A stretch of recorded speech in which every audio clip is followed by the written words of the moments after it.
तिसरी आघाडी सत्ताधाऱ्यांच्या मदतीसाठी बनते असं संजय राऊत यांनी म्हटलं। मवियाची मतं कमी करण्यासाठी ही नवीन आघाडी असल्याची टीका तसा आरोप संजय राऊत यांनी केला। पैसे आणि पदांचा वापर करण्याचं हे धोरण दिसतंय। तर शिवसेना ही तिसरीच लढत होती, मग पैशांवर लढत होते का असा आरोप बच्चू कडूंनी केलाय। राऊतांनी बावट मुलासारखं बोलू नये, जीभ सांभाळून बोलावं असं देखील कडूंनी म्हटलं। जी आघाडी जी असते ही कायम सत्ताधाऱ्यांना मदत करण्यासाठी बनवली जाते।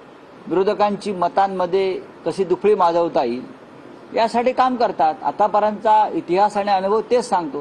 खरं म्हणजे महायुती आणि महाविकास आघाडी या दोन पक्षात लढत आहे, पण महाविकास आघाडीची मतं थोडीफार कमी करता आली तर त्यासाठी काही नवीन आघाड्या स्थापन करायच्या, त्यासाठी पैशांचा वापर करायचा, पदांचा वापर करायचा, असं धोरण मला आता दिसतं या क्षणी।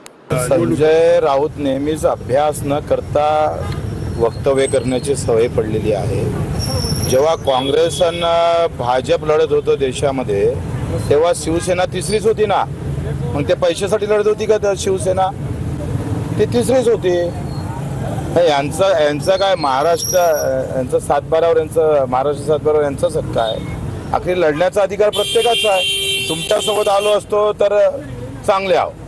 आणि दुसरं आता या तिसऱ्या आघाडीचा फायदा काँग्रेसला होईल का भाजपला होईल तुम्ही कसं ठरवलंय? काय म्हणजे अभ्यास न करता एखाद्या बावडट पोरासारखं बोलणं संजय राऊतला शोभत नाही। थोडं जीभ सांभाळून बोलत राहावं म्हणून